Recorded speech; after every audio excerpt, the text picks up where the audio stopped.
benn ambition la am mooy servir mon patron donc du même tempérament bi du même ambition. xalaatu wuutu patron bi. loolu mënu cee dugg mais ce qui est sûr mooy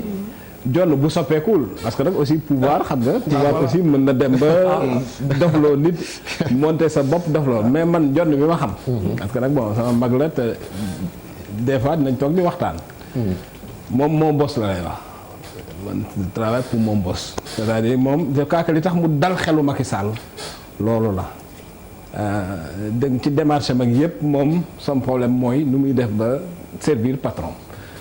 donc dérive yooyu man gisuma ko ci moom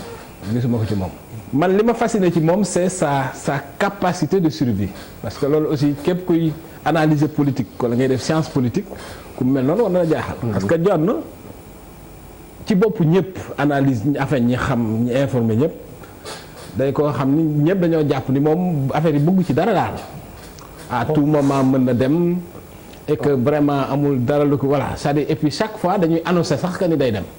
day wax sax ñi ko jege na la noonu dafa sonn est-ce que moom bëggul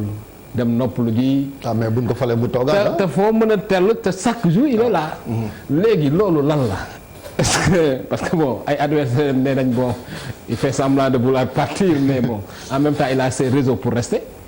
xamal ma en tout cas man sa capacité de se succéder à lui-même man ma fascine. mais il est rassurant aussi. xam nga ku mel ni Macky Sall. John pour man c'est l'adjoint idéal pour moom parce que donc la koo xam ni peut-être bëgg na avancer bëgg na dem ma ni dauphin voilà jàpp na ci xelam ni kii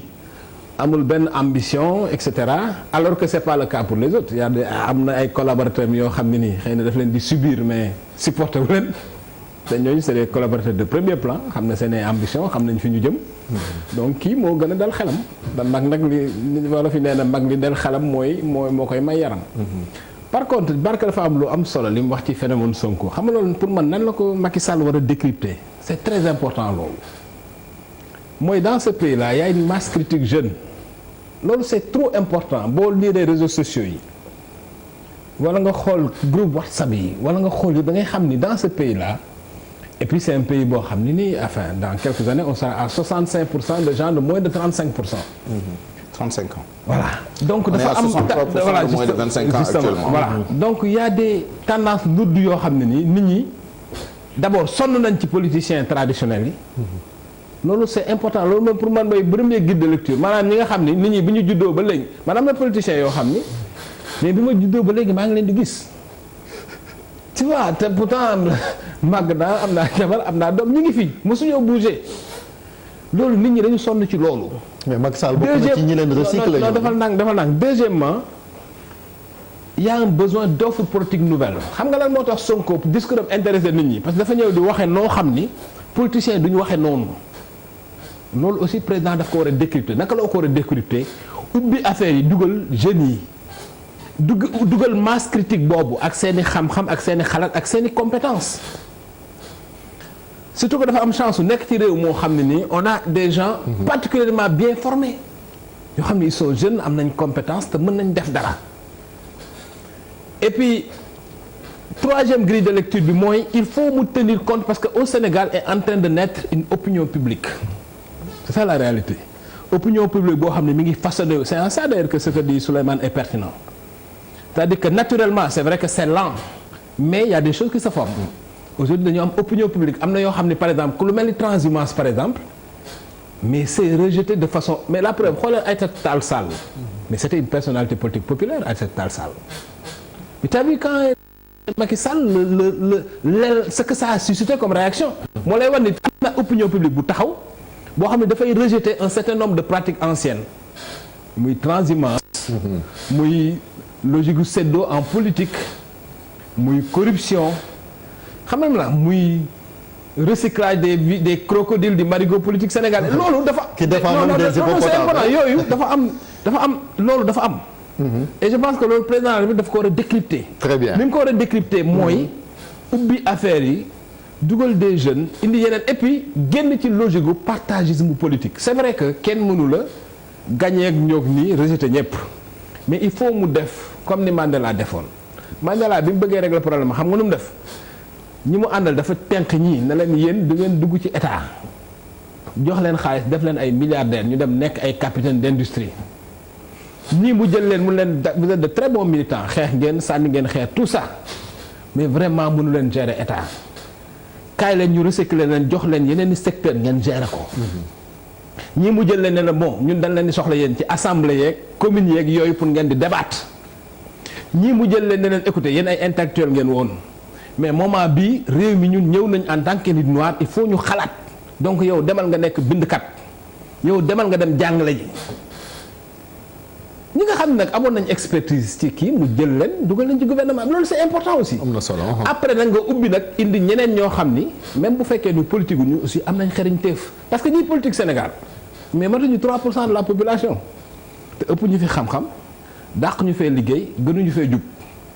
donc boo leen dugalee war ngaa dugalee ñeneen ñu politiqueul ñoo xam ne ni am nañ xarañteef goo xam ne mën na jariñ réew mi. Mais c'est d'autant plus vrai que Senghor l'avait fait. Pour illustrer d'ailleurs ce que Cheikh Yérim dit, actuel président Afrique du Sud effectivement bokkoon na si ñi nga xam ne ñoom la ñu def milliardaire c'est ça. donc ñoom ñoo nekkoon ñi ñu waxoon nañu constituer l'élite économique noire bi nga xam ne bu ñu jëlee indépendance par rapport ak apartheid donc dinañu am cette élite là moom mooy mën a téye le système économique ba mu mujjee fu mu mujjee mais je veux revenir sur John par rapport ak fi ñu koy positionné ci responsabilité yi bees yi ñu ko nar a dénk yi outre le poste de premier ministre soit dit en passant d'ailleurs pendant qu'il sera premier ministre pour def transition bi vers un gouvernement sans premier ministre il sera extrêmement fragilisé parce que les ministres sachant que kii c'est un premier ministre transitoire deuxièmement sans aucun pouvoir il va souffrir en tant que premier ministre et le risque moom mooy mu recroqueviller wu sur ses fonctions de secrétaire général de la présidence à ce sujet d'ailleurs lu tax John mënul am même pouvoir que ñoom Tanor ñoom Jean Collin etc. C'est lié même à l'architecture du secrétariat général à l'époque si je ne m'abuse j'ai pas les textes précis et je vais les rechercher à l'époque la moo nekkoon attribution secrétaire général de la présidence de la République je pense que les attributions ont beaucoup changé ça a été réduit mais vraiment comme peau de chagrin hein, parce que boo liree décret de répartition bi nga xam ne moom moo accompagné woon gouvernement bi passé secrétaire général de la présidence de la République quoi qu'on en dise c'est un pouvoir parmi tant d'autres au sein du palais cabinet du président de la République c'est presque aussi puissant nga jël le pôle diplomatique nga jël le cabinet politique parce que le président mais secrétaire général bi moo gënoon na kii boo xoolee oui, par exemple presque il n'avait pas non c'est normal c'est normal mais c'est l'un des pouvoirs je suis désolé c'est pas le même pouvoir bi Tanor amoon qui avait la haute main sur l'administration du palais alors que ici il y a un rapport de force donc encore une fois li nit ki tempérament li nit ki di incarner responsabilité bi loolu mooy déterminer rapport de force bi c'est-à-dire kan mooy nekk ci kaw s'il y va la fleur au fusil évidemment il va se faire bouffer par ñi nekk ci biir parce que nag il faut vraiment lire le décret de répartition à part le contrôle financier ak yenn affaires yi bon évidemment am na ay pouvoirs mais c'est des pouvoirs strictement administratifs ak yenn agences yu relevées de lui etc mais c'est pas plus important que le cabinet par exemple politique ou le cabinet simplement du président de la République les directeurs de cabinet donc il faut faire attention. Oui, sur ce chapitre-là ce sera très intéressant parce que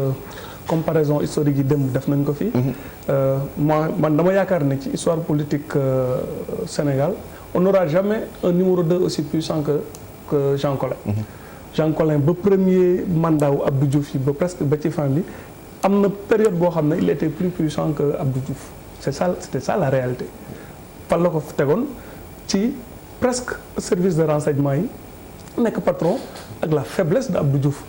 parce que benn trio ñoo yóbbu Abdou Diouf au pouvoir li ñu munti wax en dehors de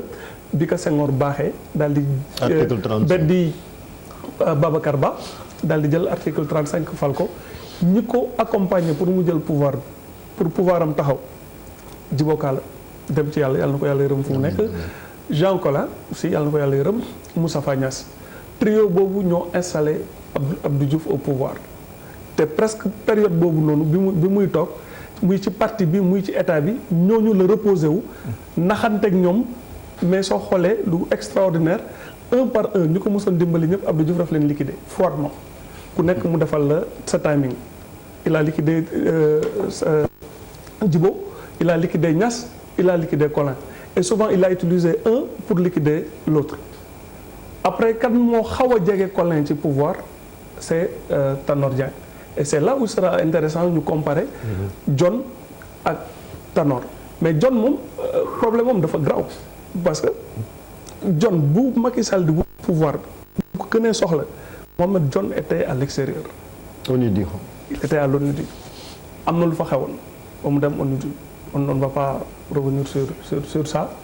et loolu bokk na ci lu tax mu déggal Macky Sall bokk na ci lu tax ñi seetaan bëgg nañoo xam de bokk na ci lu tax mu mel ni ku bëggul dara parce que am na fu ko Macky Sall téye c'est ça la vérité John n'était pas là ñun on était là bu Macky Sall di wut pouvoir yow reporter nga woon man j'étais directeur de l'information xam nañ nan ñoo nekkoon les collaborateurs directs de Macky Sall xam nañ ce qui était allé au feu pour Macky Sall John bokk ci woon il était absent d'ailleurs loolu moo tax premier cabinet Macky Sall premier gouvernement il n'y avait pas John pendant 2 ans John était absent après le ñëw Dabo Siwat président bi dooleel ko maintenant président bi moo ko gën a xam ñëpp moom am légitimité choisir ku ko doy parce que John aussi moom moo nekkoon directeur de cabinet à l'Assemblée nationale moom moo nekkoon directeur de cabinet Macky Sall à la primature donc mën nañ jàpp ne fu ko Macky Sall yemloo parce que un déficit de légitimité bu ko dab est-ce que il l'a rattrapé wone ko parce que nit ku dul juum amul ba nga xam ne président bi kii moo ko doylu mu jox ko mais il faut que ñu gis après fa la Macky Sall di jëm leneen lu nar a intéressant parce que mu ngi def réforme bi nii ci biir institution yi jox na ko doole à la présidence daf ko ministre d'État beneen bi ñuy xaar mooy est-ce que fa la koy confiner wala da koy jox doole ci parti bi bu beneen lecture la su ko joxee doole ci parti bi on est dans une logique de dauphinat mu neex ko mun a xarit parce que Tanor loolu parti boo xam ne organisé gu xam naa dinañ ci ñëwaat bu ñu mënee marquer une petite pause parce que apparemment affaire yi bougé gul au niveau du palais de la